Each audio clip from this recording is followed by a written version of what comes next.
మా ఛానల్ ప్రేక్షకులకి నమస్కారం. ఓం వసుదేవసుతం దేవం కంసచాణూరమర్దనం దేవకీ పరమానందం కృష్ణం వందే జగద్గురుం. కృష్ణం వందే జగద్గురుం, అర్జునం వందే జగదేక వీరం. 60 సంవత్సరాల వయసు వచ్చేంత వరకు కూడా ద్వాదశ రాసుల్లో ఉన్నటువంటి వాళ్ళందరి జీవితం ఏ విధంగా ఉంటుందో చూద్దాం. అంటే చిన్నప్పుడు పుట్టినప్పటి నుంచి 60 సంవత్సరాల వయసు అని కాదు, మనం 10 సంవత్సరాల నుంచి 70 సంవత్సరాల వరకు, అలా మొత్తం మీద మాత్రం ఎక్కువగా ప్రామినెంట్గా మీ జీవితంలో సింహభాగం 60 సంవత్సరాలు ప్రైమ్గా ఎంత బాగుంటుంది అన్నది తెలుసుకుందాం. ఈ జాతకంలో మీ క్యారెక్టర్ ఎలాంటిదో చూద్దాం.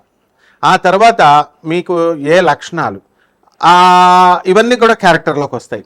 ఇక అదృష్టం ఏ విధంగా ఉంటుంది, అసలు మీరంతా కూడా చదువులు కంటిన్యూ అవుతాయా అవవా, మధ్యలో డిస్కంటిన్యూ అవుతాయా, ఆ తర్వాత కొంతమందికి చూడండి విద్య విఘ్న యోగాలు కలుగుతాయి.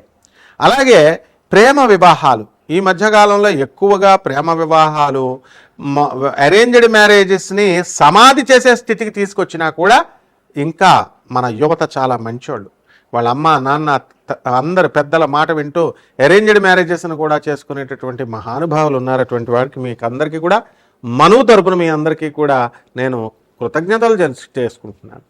ఇకపోతే కోర్టు కేసుల చుట్టూ తిరుగుతూ ఉంటారా, లేకపోతే పోలీస్ స్టేషన్ల చుట్టూ తిరుగుతూ ఉంటారా, మీ చుట్టాలతో మీతో నటిస్తూ వాళ్ళు మీతో కొనసాగుతూ ఉంటారా, లేదా మీ చుట్టాల దగ్గర మీరే నటిస్తూ వాళ్ళని మభ్యపెట్టుకుంటూ మొత్తం ముందుకు వెళ్తూ ఉంటారా? నటన కదండి, కలియుగం కదా అంతా నటన. అందువలన ఆ కాలంలో పాప అమాయకులైన ఎన్టీ రామారావు గారు, నాగేశ్వరరావు గారు యాక్టింగ్లు చేసేవారు స్క్రీన్ మీద. ఇప్పుడు ఏకంగా ప్రతి ఒక్కళ్ళు కూడా ఎన్టీఆర్ని మించిపోయారు, ఏఎన్ఆర్ని మించిపోయారు. కాబట్టి ఈ యొక్క రాశుల వారికి అందరికీ కూడా మరి అందమైన భార్య వస్తుందా, లేకపోతే దంచే భార్య వస్తుందా, ఇలాంటివన్నీ కూడా మనం ఈ వీడియోలో మనం తెలుసుకుందాం. ఆ తర్వాత ఉద్యోగం చేస్తారా, మీరు వ్యాపారాలు చేస్తారా, లేకపోతే రైతులు అవుతారా, అసలు పెళ్ళిళ్ళు అవుతాయా, అసలు పెళ్ళిళ్ళు అయితే జీవిత భాగస్వామి మనతో పాటు చివరి వరకు ఉంటుందా, లేదా మధ్యలోనే డమాలవుతారా అటో ఇటో కానీ, లేకపోతే డైవర్స్ ఇచ్చి పడేస్తారా? ఎందుకంటే పురోహితులను చూడండి, పాపం మాకు అవ్వడం లేదండి వివాహాలు, పంతులంటే ఎవరో పెళ్ళిళ్ళు ఇవ్వట్లేదండి అంటున్నారు. మరి ఈ రకంగా నాకు 38 సంవత్సరాలు వచ్చినటువంటి చిన్న పిల్లగాడినండి నేను, బాలాకుమారుణ్ణి అంటారు. మరి 38 సంవత్సరాలకు వచ్చినా సరే తప్పండి బాబు, పంతులు గారికి పిల్లల్ని ఇవ్వండి. తర్వాత ఈ యొక్క రైతులకు కూడా వివాహాలు ఈ మధ్యకాలంలో ఇవ్వట్లేదు. అందరూ ఎన్ఆర్ఐలు, అందరూ సాఫ్ట్వేర్ ఇంజనీర్లు, అందరూ డాక్టర్లు అనుకుంటే మిగతా వాళ్ళు ఏమైపోవాలా? మగవాళ్ళు ఉసురు తగిలేస్తుందమ్మా మీ అందరికీ కూడా. కాబట్టి అన్ని వృత్తుల్లో ఉన్నటువంటి వాళ్ళకు కూడా మనం చేయొచ్చు. క్యారెక్టర్ ముఖ్యమమ్మా. ముఖ్యంగా ఈ ఫారిన్ వాటికి మ్యాచ్లకి వెళ్ళేటటువంటి వాళ్ళకి మనకి షీ టీం ఎప్పుడూ పెడుతుంది. ఎవ్వరు ఏ ఎస్పీ వచ్చినా కూడా, ఏ ఐపీఎస్ ఆఫీసర్లు దేవతలు వాళ్ళ మాట మీరు వినాలా. మా షికాగో వెళ్ళి మేడం బోర్డే పెట్టించింది ఏకంగా, ఒరే బాబు నాయన సరిగ్గా ఎంక్వైరీ చేసుకుని వెళ్ళండి, ఫారిన్ మోజులో మీరు పిల్లల్ని ఇచ్చేయడం కాదు, ఎంక్వైరీ ఫుల్గా చేయండి అని. మనం పోలీస్ వ్యవస్థ, అలాగే ఆనరబుల్ జడ్జెస్ వ్యవస్థ, లాయర్లు లేకపోతే అసలు మనకు వివాహాలు అనేటటువంటివి నిలబడవు. వాళ్ళు చెప్పినట్టుగా వినాలి మనం. అదేవిధంగా మనకి యాక్సిడెంట్లు అవుతాయా, అసలు చివరి దశల్లో మనం ఎలా పోతాము, ఏమైనా రోగాలు వస్తాయా, వస్తే ఏ రకాల రోగాలు వస్తాయి? రోజు బిర్యానీ తర్వాత చికెను ఇలాంటివన్నీ తిన్నా కూడా మనం 120 సంవత్సరాలు బతకాలనుకుంటాం, 20 సంవత్సరాల ఎక్స్టెన్షన్. ఎందుకంటే బర్గర్లు, పిజ్జాలు, చికెన్ బిర్యానీలు, మటన్ బిర్యానీల కోసం అలా చేస్తామా? అలాగే మన దోషాలన్నీ కూడా పోవాలంటే అందరూ చెప్తున్నారు కదా యూట్యూబ్ నిండా, దేవాలయాలకు వెళ్ళండి, దేవాలయాలకు వెళ్ళండి, దేవాలయాలకు వెళ్ళండి. దేవాలయాలకి వెళితే దేవుడికి వేసేది 10 రూపాయలు ఖర్చు, శుభ్రంగా ఫ్లైట్లలో వెళ్ళొస్తున్నారు, ట్రైన్స్లో వెళ్ళొస్తున్నారు. మీరు పేదవాళ్ళకి ఏం చేస్తున్నారు? జుట్టు ఇస్తున్నారు అంతే, బొచ్చిస్తున్నారు. వెంకటేశ్వర స్వామికి జుట్టు ఏమైనా మొక్కుకుంటూ బిల్డప్ అనమాట. అబ్బో మేము మొక్కుకున్నామండి ఏదో వెంకటేశ్వర స్వామికి ఏదో కలిసి వచ్చినట్టు. అలాగే వెంకటేశ్వర స్వామి హుండీలు వేసేది 10 రూపాయలు. ఏమంటే స్వామికి మేము దర్శనం ఇస్తున్నాం, బుకింగ్ చేసుకున్నాం. ఎవరికి కావాలి నీ దర్శనం? అసలు ఆయనకి నువ్వు ఇస్తున్నాం ఆ దర్శనం, లేదా దేవుడికి మనం ఇస్తున్నాం, మనం దేవుడి దర్శనం చేసుకుంటున్నాం. ఈ విధమైనటువంటి సంచలనాత్మకమైనటువంటి మన జీవన యానములో జరిగేట అన్ని సంఘటనల్ని కూడా మరి మా దత్తు, పార్థు, దీపు, మౌర్య రూపొందించినటువంటి డాక్యుమెంటరీయే ఈ చిన్ని వీడియో. అంటే మనందరికీ కూడా నిజంగా 12 రాశుల వారికి ఎలా ఉంటాయో చూద్దాం. మేషరాశి వారు ఉన్నారనుకోండి, మేకపోతు గాంభీర్యం, అలా అని ధైర్యం లేదని కాదు. వాళ్ళకి ఆర్మీ కమాండర్ ఏం చేస్తాడు, షూట్ అంటాడు అంతే, Pakistan dub dub dub call చేస్తాడు. అక్కడ ఉన్నవాడు మనకు రివర్స్లో వేస్తాడా లేకపోతే ఏం చేస్తాడో అన్నది మనం ఏమి చూడం కదా. కాబట్టి బ్రెయిన్తో కంటే కూడా మేషరాశి వాళ్ళు ఎలా ఫైట్ చేస్తారంటే యాక్షన్, వాళ్ళ తల్లిదండ్రులు ఇచ్చేటటువంటి ఇది. ఆ విధంగా ఒక ఎగ్జాంపుల్గా 12 రాశులు మనం తెలుసుకుందాం, ఏ రాశి వారికి ఆ రాశి. కీప్ వాచింగ్, మా వీడియోస్ చూస్తూ ఉండండి, షేర్ చేయండి, లైక్ చేయండి, అండ్ మీరు కామెంట్స్ కూడా చేసుకోవచ్చు. కామెంట్స్ ఆఫ్ అయినా ఏం పర్లేదు బ్రదర్, ఎందుకంటే మీకు భయపడి యూట్యూబ్ కూడా పెట్టే మీ ఎంత అభిమానులు అంటే మాకు ఒకే రోజున 1000 కామెంట్లు పెట్టారు. మీ అందరికీ నమస్కారం నాయన.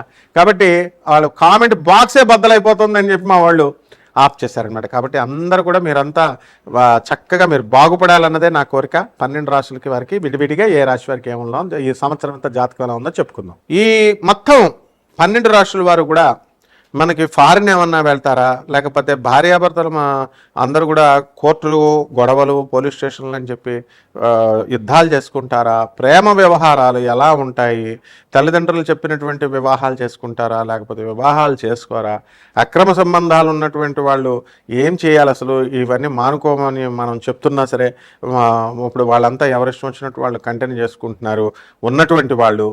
అటువంటి ఎప్పుడు కూడా క్షేమకరం కాదు, అవన్నీ వదిలేసుకోవాలా. మరి అలాగే సంతానం దగ్గరికి వచ్చేసరికి సంతాన విషయంలో మరి అనేకమైనటువంటి స్టెప్స్ తిరుగుతున్నారు వీళ్ళు. సంతానం లేకపోవడం వల్ల ఏం చేస్తున్నారు, వేరే ఫెర్టిలిటీ సెంటర్స్ తిరుగుతున్నారు.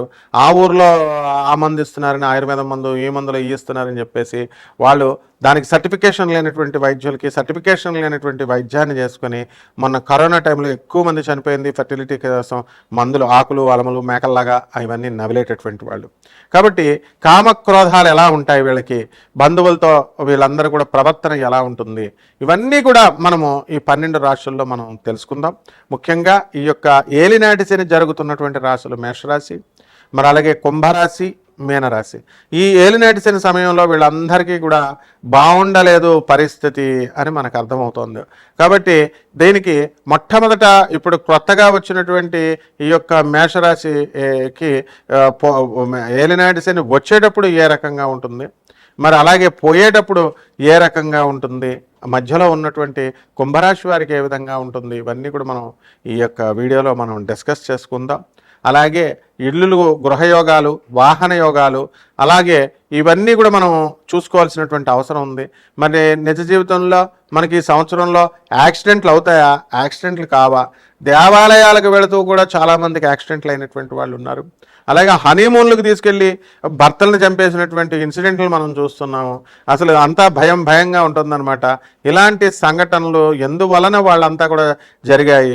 ఇక విమానాల ప్రయాణాలు తెగ చేస్తూ ఉంటారు బిల్డప్ ఇవ్వడం కోసం, ట్రైన్లు పనికిరానట్టు, ఏదో బస్సులు పనికిరానట్టు ఏరోప్లేన్స్. మరి మన ఏరోప్లేన్ క్రాష్ ఎందుకు జరిగింది, అసలు ఈ కుజ కేతువులు ఇద్దరు కూడా ఈ విమాన ప్రయాణాలకి కారకులు అవుతున్నారా, అలాగే ఇక ఇతర రాశుల వాళ్ళకి కూడా మనకి వాహన ప్రయాణాల్లో మనకేమైనా సరే ప్రమాదాలను సృష్టించబోతున్నారా, అదేవిధంగా ఈ యొక్క వాహనాల విషయంలో కొత్త వాహనాలు మనం కొంటూ ఉంటాం.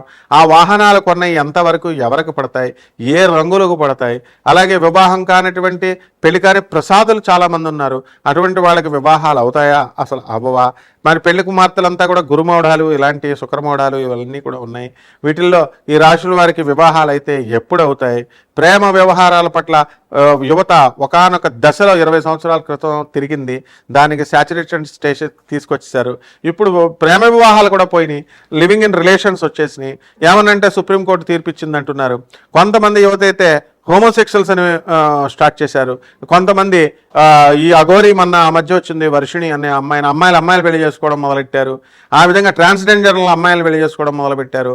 ఆ తర్వాత ఈ యొక్క మనకి ఈ వివాహ వ్యవస్థలో ఇప్పుడు అసలు నేను పెళ్లి చేసుకోకుండా బ్యాచులరే ముద్దు, సోలోనే ముద్దు అంటూ సినిమాలు చూసి ప్రభావితం అయ్యేటటువంటి యువత ఈ 12 రాశుల్లో ఈ సంవత్సరంలో చేసేటటువంటి పనులు ఏమిటి, కూలంకుషంగా మనం ఒక్కొక్క రాశికి విడిగా మనం తెలుసుకుందాం. కన్యారాశి, ఈ కన్యారాశిలో మీకు తెగ రాసేస్తూ ఉంటారు. ఇక టైటిల్స్ మీద, కృషి మీద హార్డ్ వర్క్ తెగ చేస్తూ ఉంటారు. సినిమా కథలు రాస్తారు. పిలక వేసుకొని జీవితం అంతా కూడా వెళ్ళాలి అనుకునేటటువంటి వాళ్ళంతా కూడా పిలకతో సినిమా ఫీల్డ్లో వీళ్ళకి ఆడిషన్స్లో సెలెక్ట్ అవ్వడానికి అవకాశాలు ఉన్నాయి. భార్య భర్తల మధ్య వివాదాలు ఈ సింహరాశిలో మధ్య వయసులో రావడానికి అవకాశాలు ఉంటాయి. మరి భార్యాభర్తల్లో కొంత పర్సెంట్ 1% ఒకళ్ళొకళ్ళు మీరు చీటింగ్లు చేసుకుంటూ అక్రమ సంబంధాలు ఎవరైతే మగాళ్ళు పెట్టుకున్నారో అటువంటి వాళ్ళు ఇమీడియట్ వదిలేసేయండి. ఎందువల్లంటే ఇవన్నీ శాశ్వతమైనటువంటివి కాదు. అలాగే ఈ కన్యా రాశి వారంతా కూడా మీకు ఈ ఉద్యోగాలలో మీరు సెటిల్ అవ్వడానికి అవకాశాలు ఉంటాయి. వ్యాపారాలలో కూడా మీరు ఈ ఫారిన్లో రోల్స్ బిజినెస్లు, తిండి బిజినెస్లు, ఆ తర్వాత వైన్ షాపులు, ఇలాంటి బిజినెస్లన్నీ కూడా పబ్స్, రెస్టారెంట్స్ ఇలాంటివన్నీ కూడా చేయడం జరుగుతుంది. కాబట్టి ఈ కన్యా రాశి వారు ఏ బిజినెస్ అయినా సరే సక్సెస్ఫుల్గా మీరు చేస్తారు. ఇక భార్యాభర్తల విషయంలో దగ్గరికి వచ్చేసరికి కాస్త నరాల వీక్నెస్ మీకు ఉంటుంది. అందువల్ల పిల్లలు సంతాన విషయంలో కొంచెం లేట్ సంతానం, ఒకవేళ పిల్లలు పుట్టినా చాలామంది నర్వస్గా నరాల వీక్నెస్తో ఉంటారు. కాబట్టి ఇవన్నీ కూడా మీ పూర్వజన్మ కర్మలను మీరు గుర్తుంచుకోండి. ఇకపోతే ఎల్ఐసీలు, ఇన్సూరెన్స్లు, షేర్స్లో మీరు లాభాలు సంపాదించడానికి అవకాశాలు ఉన్నాయి. కొత్త ఆలోచనలతో మీరు 60 సంవత్సరాల జీవితాన్ని గడుపుతారు. మొట్టమొదట 24 సంవత్సరాల వరకు కూడా చాలా ఇబ్బందికరంగా జీవితం కొనసాగుతూ ఉంటుంది. ఆ మధ్య నుంచి భర్త దగ్గర లేదా భార్య దగ్గర ఒక 20 సంవత్సరాల పాటు యావరేజ్గా ఉంటుంది. ఆ తర్వాత వార్ధక్యంలో బ్రహ్మాండంగా ఉంటుంది. కాబట్టి 60 సంవత్సరాలు దాటిన తర్వాత మీరు జీవితం అనేటటువంటిది బాగుంటుంది. ఇకపోతే అనాథ పిల్లలకి, ఆ తర్వాత ఈ యొక్క వికలాంగులకి, సాధువులకి, ఆ తర్వాత హెల్ప్ కావాలనుకునేటటువంటి పేదవారికి మీరు సేవలు చేసుకోవడం ద్వారా మీ జాతకం ఇంకా ముందుకెళ్తుంది. డబ్బులు బీరువాల కట్టల్లో దాచుకుని ఉన్నటువంటి గొప్ప వాళ్ళకి తగిన శిక్ష అనేటటువంటిది భగవంతుడు వేస్తాడు. అందులో అంటే హాస్పిటల్ రూపంలో, రోగాల రూపంలో కొట్టుకెళ్ళిపోయినటువంటి కొన్ని వందల మందిని మేము చూసాం. పూర్వజన్మకృతం పాపం రోగరూపేణ పీడిత. ఎవరిని కర్మ వలదు, రోగాలు గ్యారంటీగా భయంకరమైన రోగాలు ఇస్తుంది. ఆ రోగాల్ని తగ్గించేటటువంటి వాళ్ళు, ఆ కర్మను తగ్గించేటటువంటి వాళ్ళే ఈ అనాథ పిల్లలు, సాధువులు. ఆ తర్వాత పరిహారాల దగ్గరికి వచ్చేసరికి మీరంతా కూడా ఏం చేయాలండి అని అంటే, మీరు రావి చెట్టు చుట్టూ ప్రదక్షిణాలు చేసుకోండి. రావి చెట్టుకి ఓం శనేశ్వరాయ నమః అంటూ జపం చేసుకోండి. మేడి చెట్టు చుట్టూ తిరుగుతూ ఓం దత్తాయ నమః, దత్తాత్రేయ నమః అంటూ తిరగండి. దీపాలు ఆరాధన కింద పెట్టండి. దీపాన్ని పెడుతూ ఓం దీపుష్ఠార్ అని చెప్పి ఓం దీపాయ నమః అంటూ, దీపదేవతాయ నమః అంటూ దీపానికి పసుపు కుంకుమ అంటించి దీపాన్ని వెలిగించండి. అలాగే జమ్మి చెట్టు చుట్టూ ఓం పార్థాయ నమః అంటూ అర్జునుడు, జగదేక వీరుడైనటువంటి అర్జునుడు వారిని తలుచుకోండి. అదేవిధంగా మేఘాలను చూసి ఆకాశాల్లో మెరుపులు, థండర్స్ వచ్చినప్పుడు ఓం పార్థాయ నమః అంటూ అర్జునుడిని తలుచుకోవాలా. అలాగే మీ జీవితం చంద్రగుప్త మౌర్యుడిలాగా ఉండాలా, మామూలు సాదాసీదా జీవితం ఉండకూడదు. కాబట్టి చంద్రగుప్త మౌర్యుడిని బాగా తలుచుకోండి. శుభమస్తు.